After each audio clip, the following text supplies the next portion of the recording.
Vous m'entendez correctement? Normalement, vous devez me voir. On va utiliser le chat qui se trouve sur votre droite, normalement. Oui, désolé, il n'y a pas de micro pour vous. Donc, si vous avez des questions, vous pouvez les poser sur le chat. Est-ce que vous pouvez me confirmer que vous m'entendez correctement?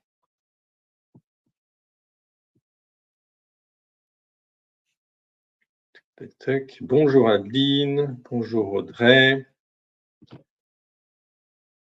bonjour Barbara, Bérangère, Elisabeth, Émilie, Gabriel, bonjour Henri, Jean-Baptiste, Stéphane.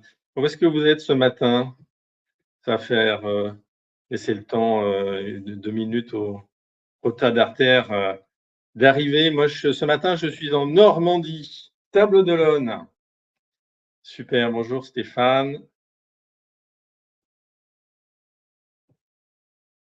Good, c'est bon. Alors, juste Table d'Olonne et ok, Oulins, tout près de Lyon. Ok, super. En Lorraine, top, c'est bien, on voyage. Bon, moi, j'ai un ciel un petit peu gris ce matin. Mais normalement, les températures devraient être bonnes pour ce week-end. Alors, démarrons.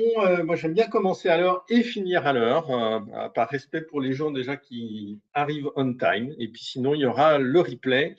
Donc, moi, je suis Philippe Bourgeois. Je suis consultant et coach. Je suis spécialisé dans les transformations depuis maintenant un certain nombre d'années.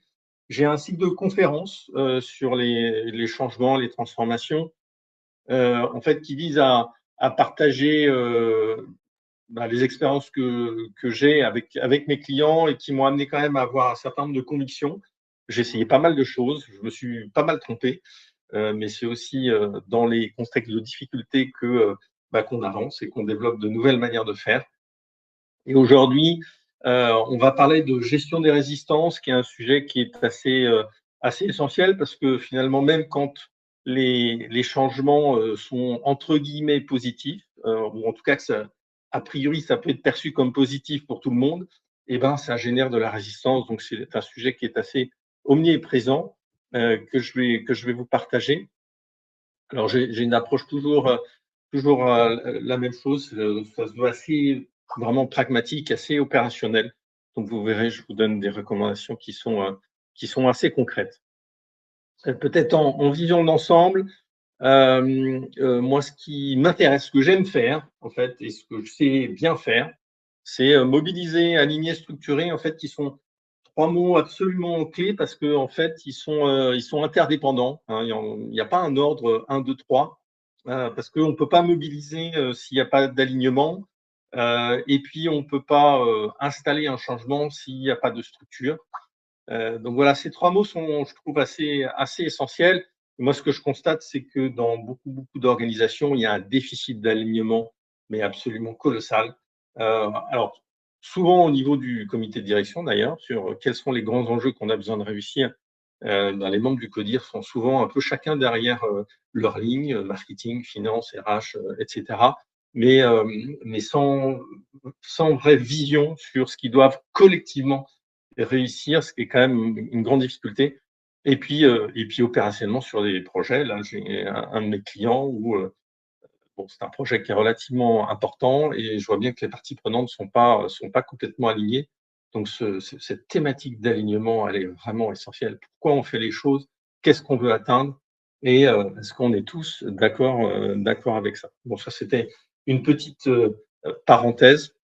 Là, je voudrais vraiment souligner l'importance de ces trois dimensions, d'intervenir sur, quand vous êtes sur un changement, dire où est-ce que j'en suis de la mobilisation, de l'alignement, et puis de la structuration.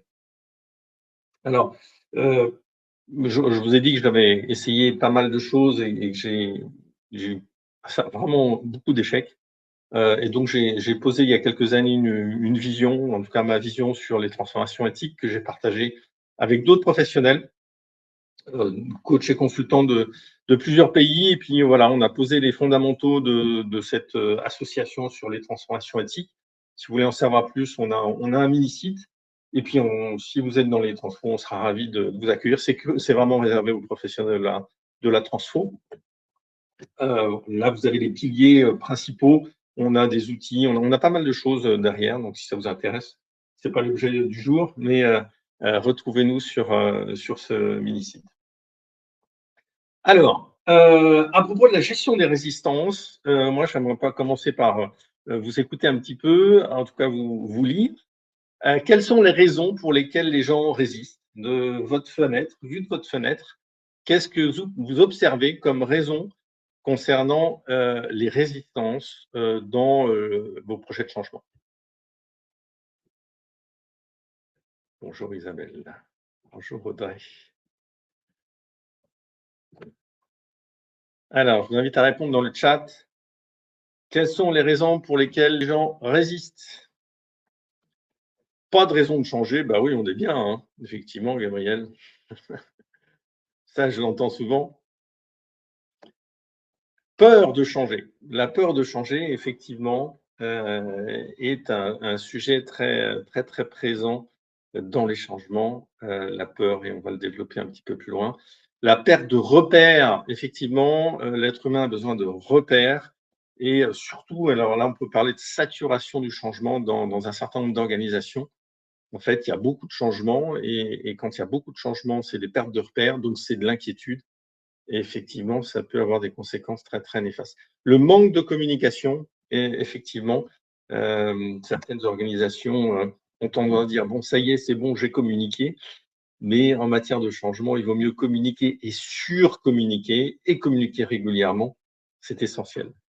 Les gens ont compris les limites de la transfo proposée et cherchent à préserver ce qui leur semble nécessaire pour que le TP marche bien. Effectivement, on peut un peu trop facilement avoir tendance à se dire « Ah, mais oui, c'est bien, mais ça va plutôt être pour les autres ». J'ai parfois même des dirigeants qui me disent « Ah bah ouais, moi, mon CODIR, il ne va pas, mes membres du CODIR ne sont pas assez investis, eh ben, faites en sorte qu'ils soient plus investis ». Et à ce moment-là, ma première question, c'est « Ok, quel premier pas est-ce que vous faites pour leur montrer le chemin ?» Ne pas comprendre le sens et l'intérêt. Effectivement, le sens et l'intérêt. Le pourquoi, d'ailleurs, il y a dans la communication, on a 3 niveaux, pourquoi, comment et quoi. Et quand je fais des formations en change, je demande en fait systématiquement sur cette formation, à votre avis, quel est le pourcentage de temps qu'on passe sur chacun de ces niveaux? Pourquoi, comment et quoi? Et j'ai souvent comme réponse, ah bah, on passe le plus de temps sur le pourquoi, on passe le plus de temps sur le comment. Et en fait, non, on passe très, très peu de temps sur le pourquoi, parce que dès lors qu'un changement survient, le premier réflexe, c'est qu'est-ce qui se passe? Donc, c'est le quoi et c'est le comment. Et le pourquoi, bien souvent, est vraiment en arrière-plan et on passe très, très vite dessus. La flemme, effectivement, des objectifs qui sont flous, ouais, c'est un bon point, Stéphane François, pardon. On a un certain nombre de projets pour lesquels, ouais, on veut installer ça, mais OK, mais pourquoi on veut installer ça? Quel bénéfice on en attend? Et il y a une différence entre les objectifs et les bénéfices attendus. Et donc là, on parle du cadrage du projet. La sensation de subir, effectivement, surtout quand on fait du top-down, et il y a beaucoup, beaucoup de top-down dans les projets, assez peu de prise en compte ou une prise en compte très insuffisante des équipes. Donc, ce qu'on voit, c'est qu'il y a des raisons vraiment très, très différentes pour lesquelles les résistances apparaissent. Mais c'est une caractéristique humaine, la résistance.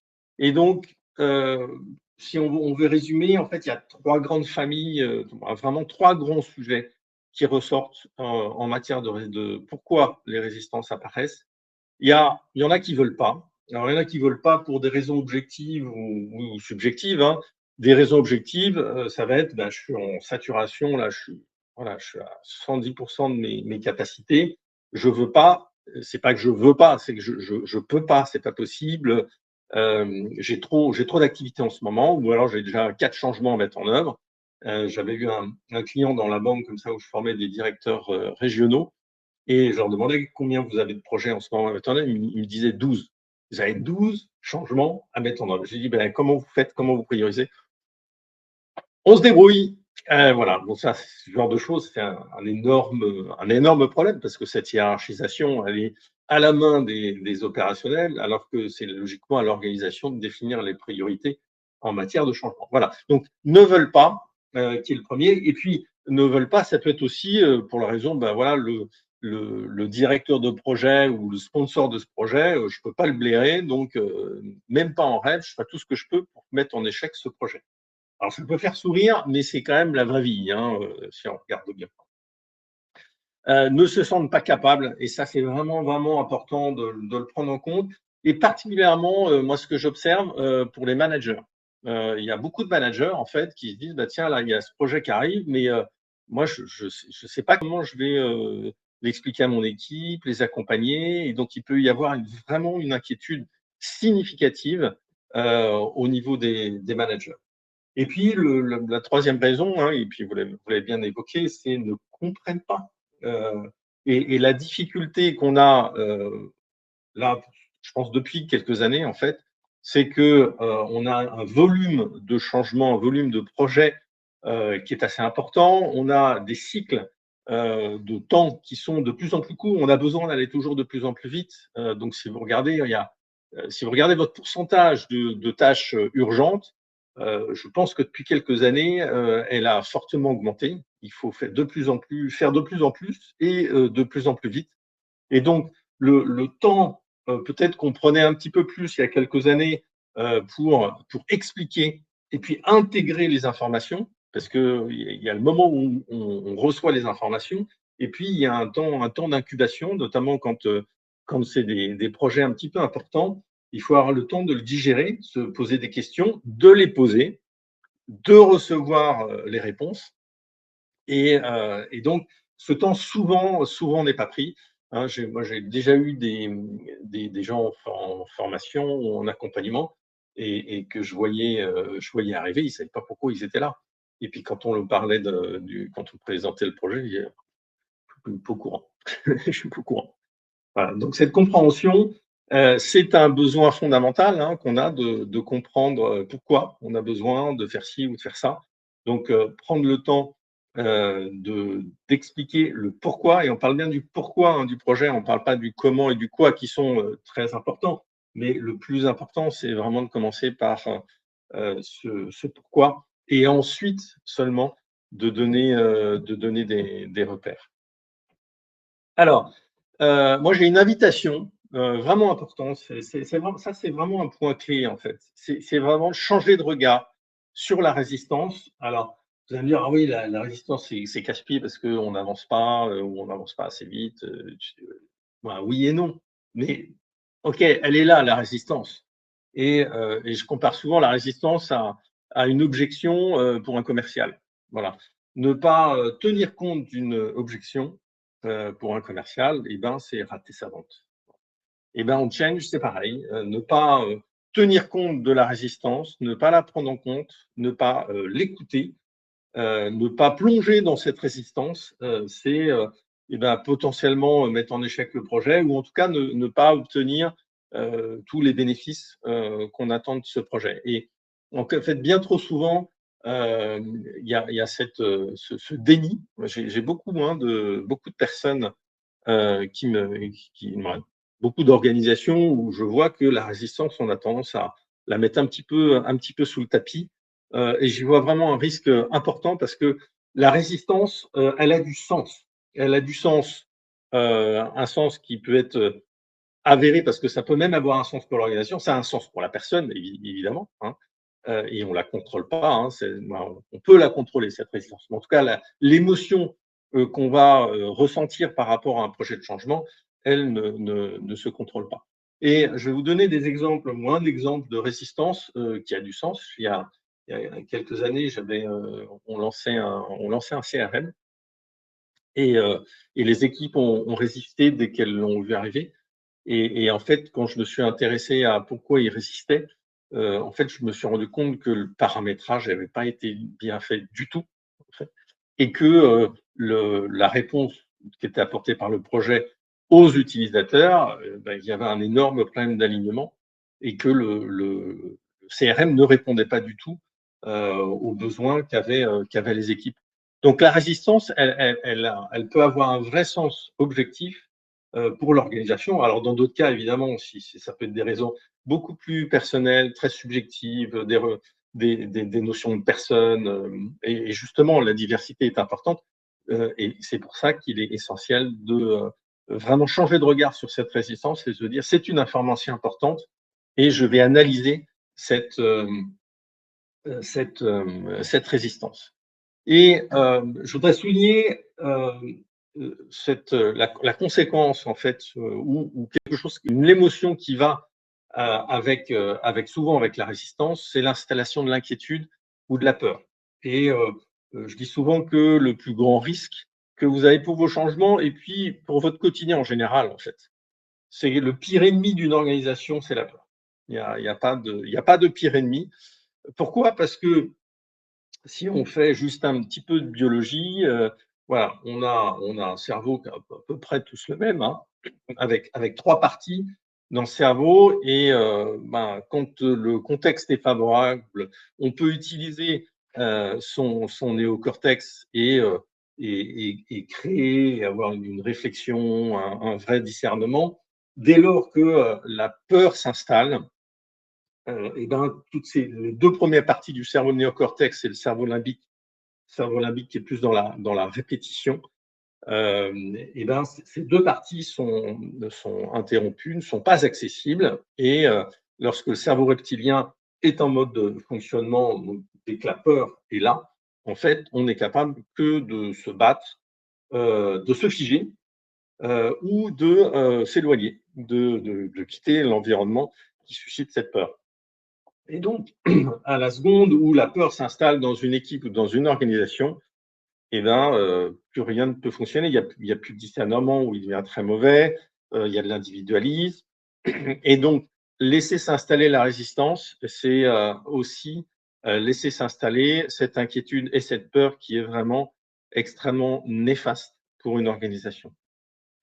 Alors, comment détecter les signes de résistance le plus tôt possible? Henri, c'est un bon point. On va voir, on va commencer par la qualifier et on verra, je vais répondre un petit peu plus loin à cette question. On va commencer par regarder un petit peu, les analyser, ces résistances, voir comment on peut les anticiper et les gérer. Et puis, quelques situations rencontrées, mais j'en parlerai peut-être plus au fur et à mesure des slides. On va voir comment ça vient. Et puis aussi selon le timing. Alors, sur l'analyse des résistances, c'est important de les qualifier. Réellement, je vous disais tout à l'heure, plonger dedans, c'est déjà à quoi elles ressemblent, ces résistances. Hein. C'est quoi une résistance, en fait? Et les symptômes qu'on peut voir. Quand vous avez des critiques ouvertes, vous avez des critiques de couloir, ça peut être du travail bâclé. Vous avez quelqu'un qui était très rigoureux, et puis tout d'un coup, là, pour ce projet, les choses sont faites beaucoup moins bien. Ça peut être le désinvestissement. Et là, voilà, quelqu'un qui avait l'habitude de partir tard et qui va partir nettement moins tard. Ça peut aussi être le silence. Des gens qui ont l'habitude d'être très participatifs, qui, quand il s'agit de ce sujet-là ou de ce projet, qui vont plus l'être. Le retard, même si évidemment c'est pas systématique, mais arriver, ça c'est un exemple que j'ai eu un certain nombre de fois, arriver 5-7 minutes en retard à une réunion sur un projet sur lequel on n'est pas d'accord, c'est un moyen silencieux, potentiellement, hein, c'est une interprétation, de dire voilà, j'exprime mon désaccord en arrivant en retard à cette réunion. Donc on voit que les symptômes de la résistance déjà sont extrêmement variés. Ensuite, vous avez 3 grandes catégories, types de résistance, et c'est vraiment important de faire cette distinction parce que on va voir qu'on ne va pas les adresser du tout de la même manière. Si vous avez une résistance qui est objective, là, on imagine un déménagement de société et vous avez 1 heure de transport en plus, sur cette objection, ou en tout cas cette résistance plutôt, on ne va pas dire non. On ne peut pas dire non, on ne peut que dire oui, je comprends, mais on ne peut que compatir avec la difficulté qui est générée par ce changement. Donc, sur une résistance objective, c'est essentiel de mettre de l'empathie et de ne pas la refuser, cette résistance, ou de ne pas chercher à convaincre de quelque chose, parce que c'est important de reconnaître la difficulté. Vous en avez une deuxième qui est imaginaire. Et alors, tout à l'heure, vous identifiez à juste titre le besoin de repères. Et effectivement, sur certains projets, parfois on me dit ah, mais ouais, mais on ne sait pas comment ça va se passer, comment on donne des repères. Et ma réponse à chaque fois, c'est la même, c'est mais si vous n'avez pas de repères, créez-en. Et créer un repère, ça peut être tout simplement de dire dans 2 mois, ce sera la prochaine communication où je vous dirai comment on a avancé. À telle date, on a une échéance qui est celle-ci. Mais si on n'a pas de repère, on en crée. Et le pire, c'est de ne pas avoir de cas, de ne pas avoir de repères étalés dans le temps qui vont rassurer. Et donc, et même avec des repères, vous avez des personnes qui en ont besoin beaucoup. Nos besoins sont différents. Vous avez des personnes qui ont besoin de plein de repères. Il y a des gens qui vont rentrer dans le changement très, très facilement. Ce qui est important, c'est de le respecter, en fait. On ne peut pas attendre et demander aux gens de fonctionner tous de la même manière et d'être à fond prêts dans le changement.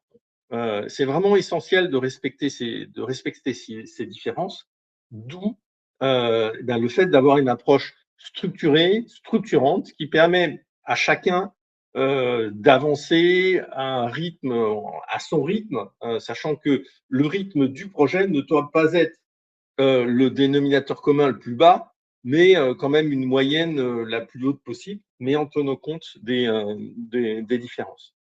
Et puis, vous avez la troisième type de résistance qui est, je pense, la plus dangereuse ou la plus compliquée, en fait.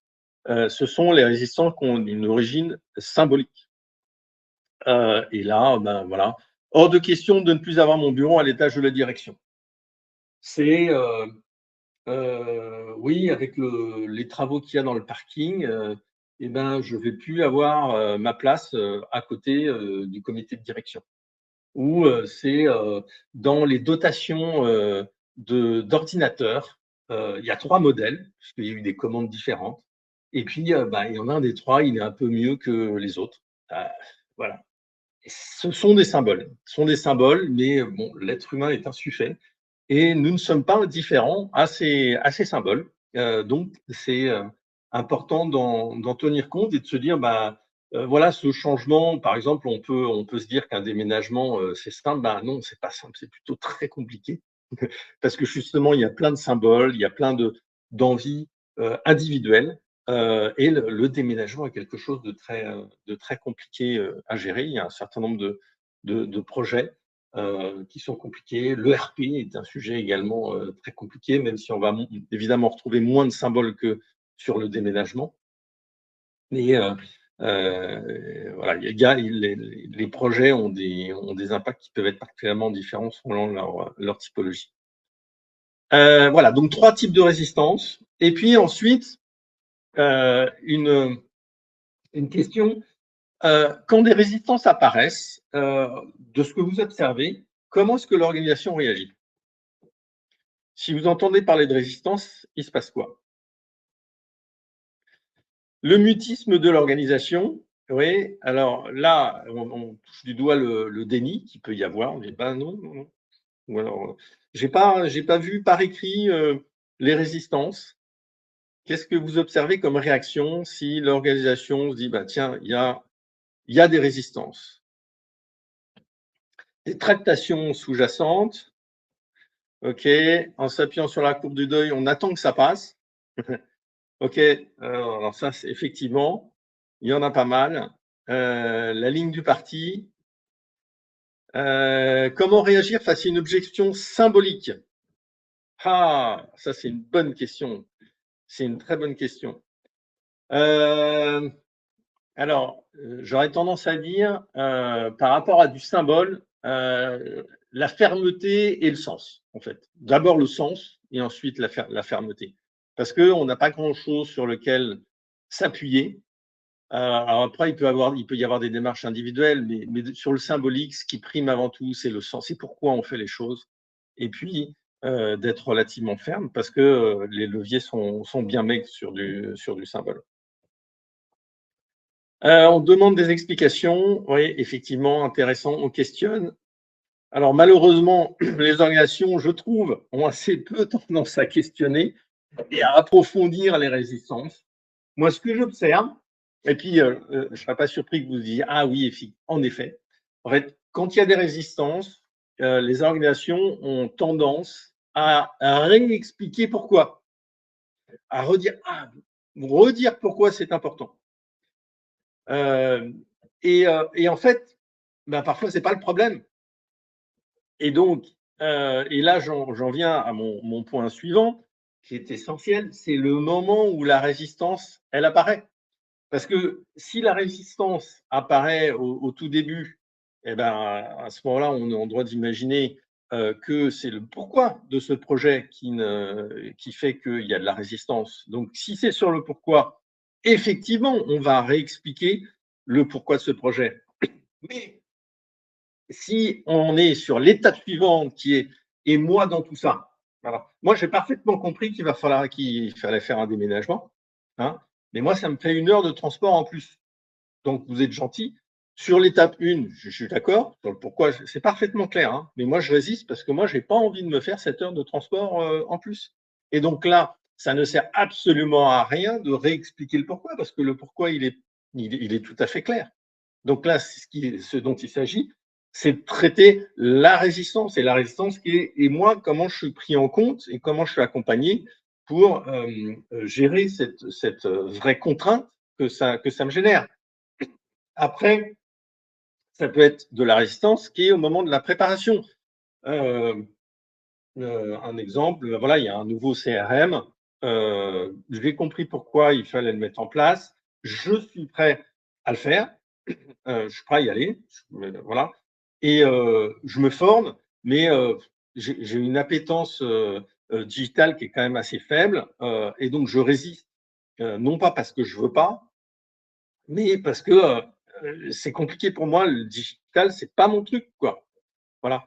Et ben donc, on voit bien que quand on s'intéresse à quel moment la résistance apparaît, ben, on ne va pas l'adresser de la même manière. Et puis, la dernière étape, c'est une fois qu'on est mise en œuvre, ouais, le CRM, il est lancé, et ben, j'ai du mal parce que j'ai été formé, j'ai envie de faire et tout, je suis volontaire, mais c'est compliqué, il y a beaucoup de choses à faire. Donc, je résiste parce que finalement, j'ai du mal à y arriver opérationnellement. Et donc, vous voyez, dès lors que on s'intéresse véritablement à la résistance, et ben, on arrive, et notamment en s'intéressant à quel moment cette résistance apparaît, dire bah tiens, si je sais à quel moment elle apparaît, et ben voilà ce que ça veut dire. Donc voilà comment j'ai besoin de l'adresser. Et la plupart du temps, vous verrez que malheureusement, vous ne verrez jamais à l'instant T vous dire bah, tout le monde est à l'étape 1, tout le monde est à l'étape 2, à l'étape 3, à l'étape 4. Vous aurez souvent des résistances qui sont sur plusieurs niveaux. Et donc, justement, ça voudra dire qu'il faut adapter ces approches, ces accompagnements pour répondre à ces différentes résistances. Alors, pour anticiper et gérer les résistances, Heu, moi, je voudrais souligner vraiment, dans l'immobilier, on dit, ce qui est important, c'est l'emplacement, l'emplacement, l'emplacement. Voilà. Et ben, en change, on dit c'est la préparation et la préparation. En fait, tout le temps que vous passez en préparation, c'est le temps que vous passerez pas ou moins après à suraccompagner parce que, cette étape d'identification des parties prenantes, de l'analyse d'impact. Tout ça, c'est vraiment des choses qui vont permettre d'adapter à la fois la communication et l'accompagnement. Et si c'est dimensionné, et en fait, l'objet, le mot-clé, c'est le dimensionnement. En fait. Cette analyse, elle va permettre de dimensionner les actions de communication et d'accompagnement. Si vous savez que il y a un contexte très chaud sur un site, eh ben, on va prévoir une présentation ou un accompagnement spécifique qui va faire que finalement le niveau de résistance va être faible.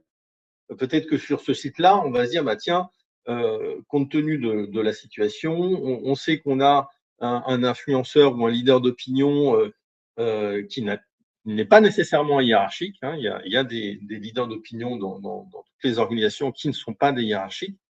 Et là, on va s'appuyer sur cette personne parce qu'on sait que si lui est favorable au projet, eh ben, les autres vont suivre. Donc, eh ben, on va passer un petit peu de temps en amont pour lui expliquer, pour l'embarquer, et on va s'appuyer sur cette personne pour embarquer les autres équipes.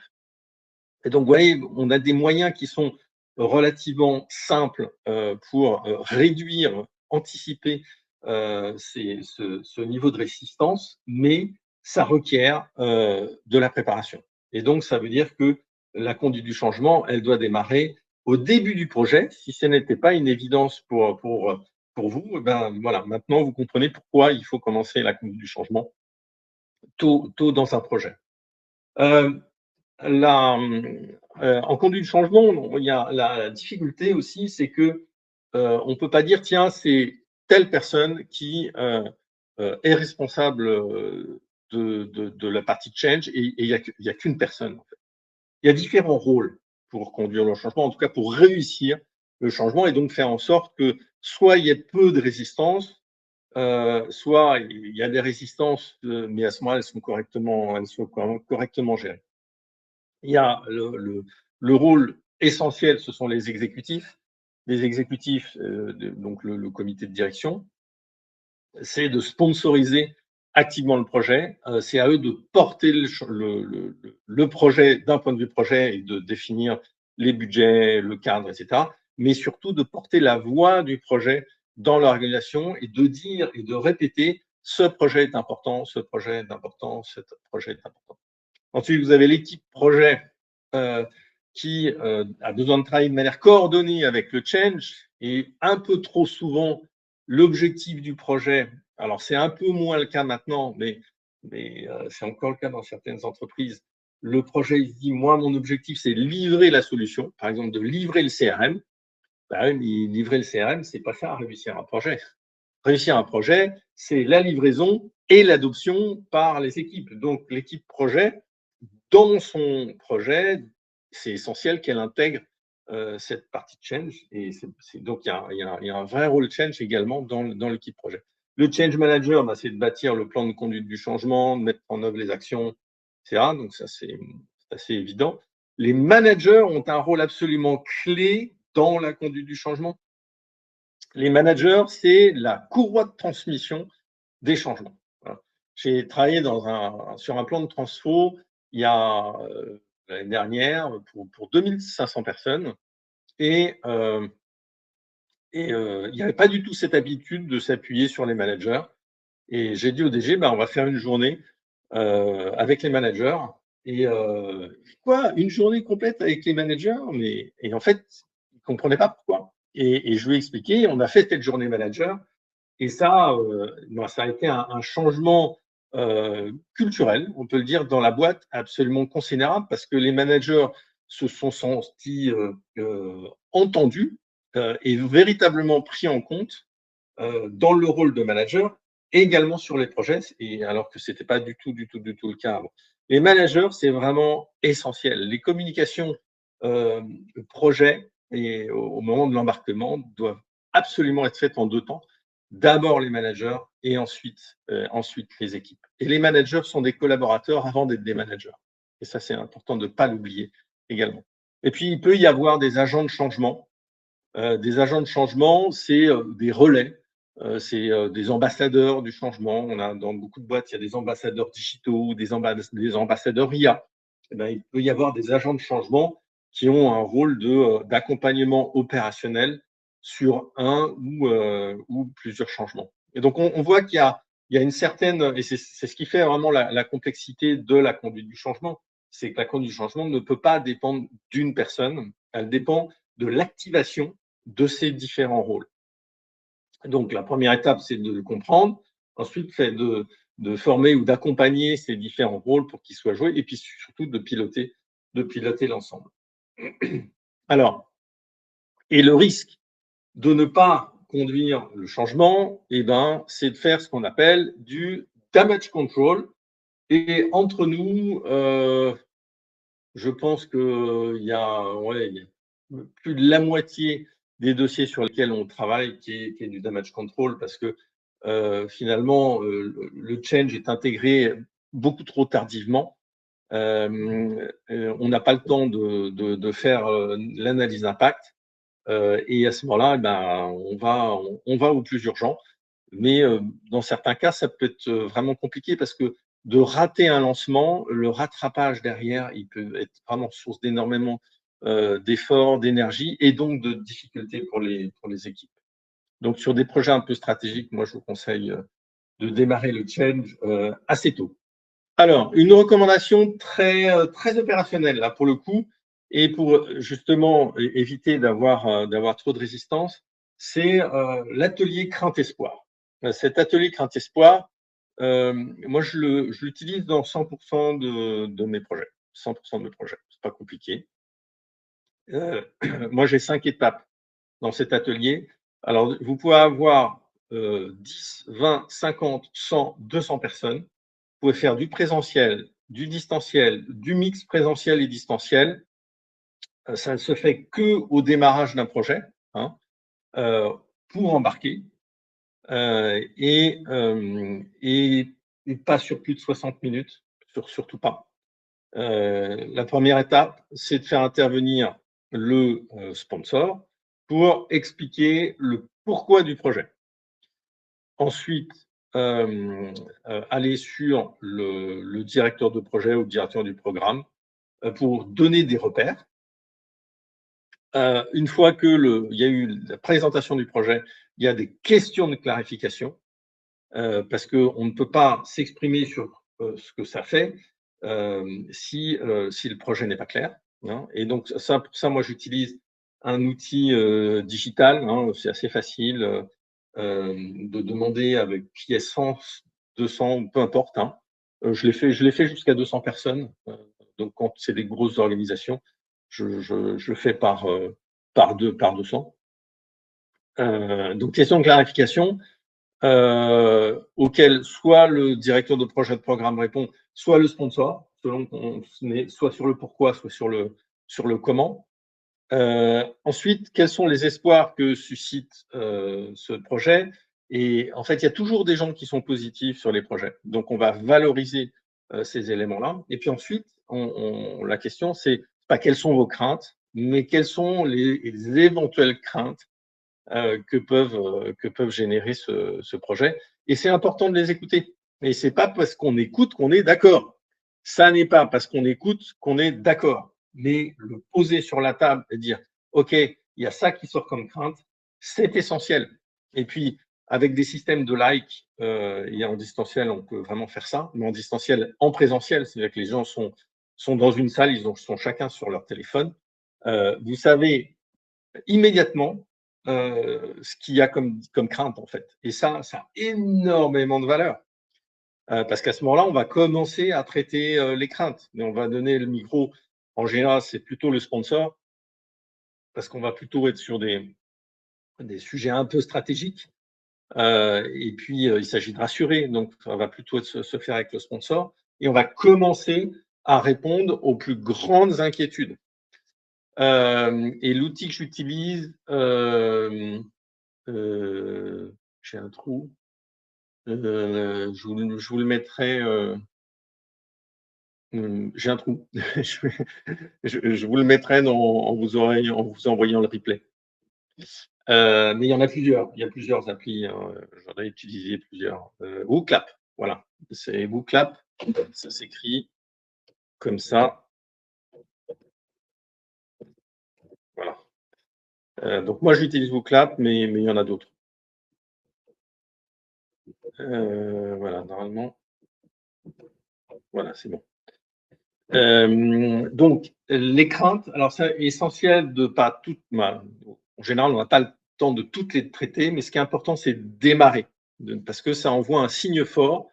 Et le signe fort, c'est on vous écoute, on vous comprend, et on commence à vous répondre. Et ça peut être très bien. Ah, Ah OK, bah, très bien, bah, on n'avait pas imaginé que ça puisse générer cette crainte. Écoutez, on note le point et puis, je ne sais pas encore comment on va vous répondre et c'est OK, on a le droit de ne pas répondre immédiatement, mais de dire: «OK, je prends le point» et ça a énormément de valeur. Ça nourrit la confiance. Ça nourrit la confiance. C'est essentiel d'être capable d'adresser ses craintes et de les reconnaître, en fait. Heu et puis, il y a quelque temps, j'ai rajouté la cinquième.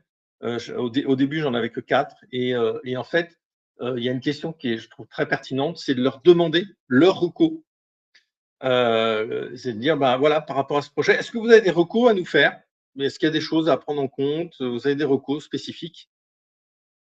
Hem, pour qu'on réussisse. Voilà. Est-ce que les espoirs, c'est les sponsors qui les listent?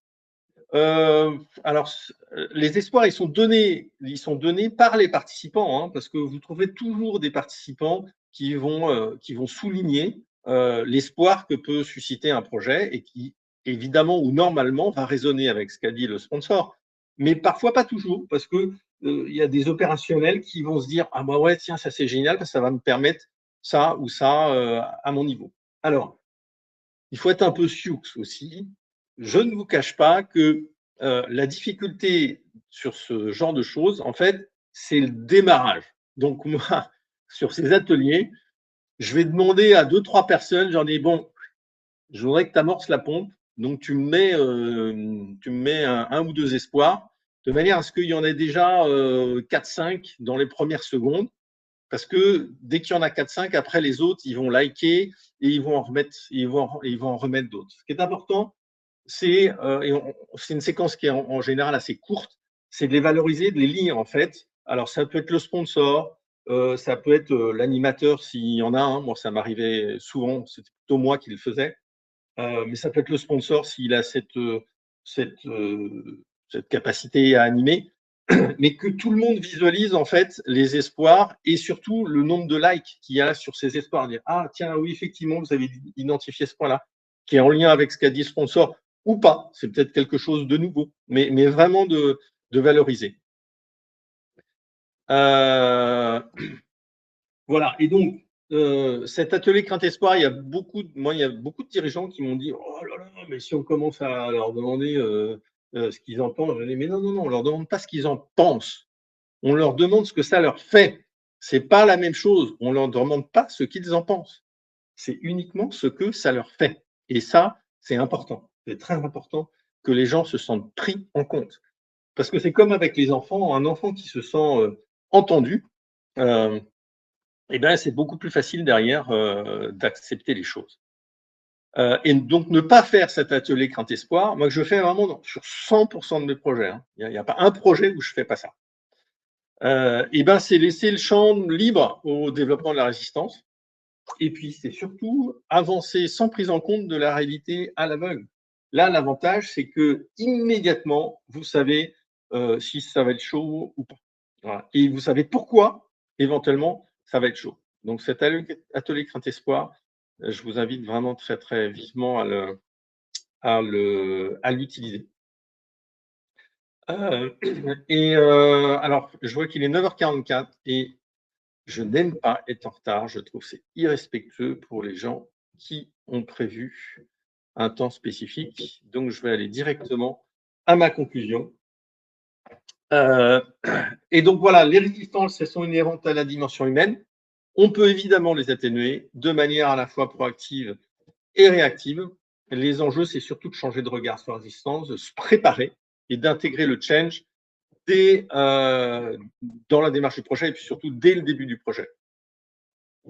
Et puis, voilà. Alors moi, ce que j'aime faire, moi, j'aime résoudre des problèmes, et j'aime analyser des contextes. Donc, ce que je vous propose, si vous avez un contexte un petit peu, voilà, qui vous questionne, c'est de prendre 30 minutes et que moi je vous dise, voilà, en moins de 30 minutes, je suis capable de vous dire par rapport à une situation que vous me présentez, voilà pour moi les 3 points d'attention, vers lesquels, aller. Donc à ce moment-là, prenez rendez-vous sur, mon agenda et on fait ça, hem et vous recevrez, oui, Évangéliste, vous allez recevoir le replay.